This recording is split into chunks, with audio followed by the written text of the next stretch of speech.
Good afternoon, all. Camelback Trading at all. Coming to you this Monday afternoon, October 5th. We are looking at the SPY ETF's market profile here on Window Trader. Well, kudos to the bulls. Excellent day as we gap higher. We hold it by 9 cents. Very bizarre stuff happened today. Hold the gap by 9 cents. And meanwhile, we had an open and drive, basically. Volume is 42.5 million. Absolutely horrendous. We go out with a trend day, 3 sets of single prints, a triple distribution day on this kind of volume. We do close above the 5-day balance high. We took out last week's high, so we're one-time framing up for 2 weeks in a weekly. However, I'm still calling that balance, which you'll see when I get to the charts. A couple of curveballs threw me today. I was waiting for this market to flush out a bit. Had a short in H when we took out G's low, only to see it reverse take out G's high. Now, I didn't get out of what I had left, but it certainly prevented me from when we came back down adding on, because I thought maybe we wouldn't get much, and boy, did we get the flush. I did nail the afternoon pullback low, although I can't call it that because it's still single print, but it's same difference. It was a very good trade. I'll go over that in a minute. We went from, and this is interesting also.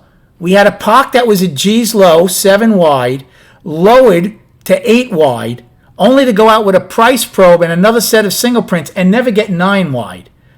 So a lot of interesting things happened today. A couple of curveballs. I mean, I had a good day trading financially, but I'm not happy with myself of how basically I saw the day overall. Although, again, I only blame myself. It's not the profile, just because there's some curveballs thrown in there. That's for me to overcome those and see it better. The room had a good day. Explained a lot to them what I did, which is I'm about to do now. Why I shorted things when things were going up and vice versa on the way down when I went long. So let's get to that. So A period open on a gap, a very small gap. Did not think that gap was going to hold, but basically we had an open and drive straight up in A period.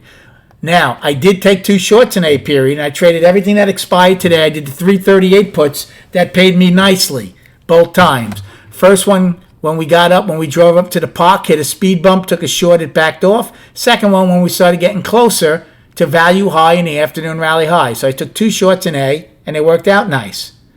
Again in B, yes, we were one-time framing up, but the tempo for me was kind of light. Yes, I could have taken a break. Yes, that was the easy play. And I told the room, I took this trade against the afternoon rally high, took another short, this one to 339 puts, and I actually lost small on it. I lost twice today on 2 shorts. Nothing big. Once we got above the afternoon rally high, I knew that trade was wrong. I got out of it for a loss. C period open. Now we had single prints. Yes, we were going higher. I was looking for a pullback enough to get long. It didn't happen. I didn't like where it got pulled back, so I didn't short it yet, but I did take the short when we got close to the weekly high, and this time I did the 340 puts. I said, I don't think they're going to pop the weekly high and the 5-day balance high just yet, and they didn't. And it paid me in C period as it came back in. Same thing happened in D. Now we popped the weekly high, got nothing out of it. So when we came back in, again, I took a 340 put, and it paid me. Again, nothing big. I was not staying long these puts for any amount of time, just trying to see what I can get out of them. And then what did we do? For the next E, F, G, H, and part of I, for the next almost 2.5 hours, we traded inside of D's range. I took a short. I didn't do anything in E, F, G. I did nothing. And then finally in H, when we took out G's low, I'm like, well, good. Maybe we failed now at the 5-day balance high, and we just looked above the weekly high, and we'll take out G's low and flush, and then I'll look for the long. Well, obviously, it took out G's low, but not by a lot. Took my put play, not a lot. It was 25. Kept going back and forth. I made money on them. It was the 340s. I even added some once, came back, took it off. I'm like, it's not happening here. So I took them all off, and then what happened? Flush. H-I-J. Got long, starting in I, because now I'm looking, I said I would start around B's high and would add good size down to value low, and probably if we filled the single prints, because I thought now we would still get back to at least POC. Started small and I added, J came down, added size at the time when around J's low was around value low, added size. I was on 225 of the 337 calls, and they paid me very handsomely as they went back up. So that was combination of I and J trade. Then in K, I'm like, okay, well, now that we failed, I don't know what's going to happen. We were very happy to do trading here. So I started a small short around H's high, got above the day's high, took it off again to 340 put, which was a small loss. And then in M, I scalped 2 large put plays, fairly quick, fairly nice. M did probe, but never saw the day's high again. And twice it came in.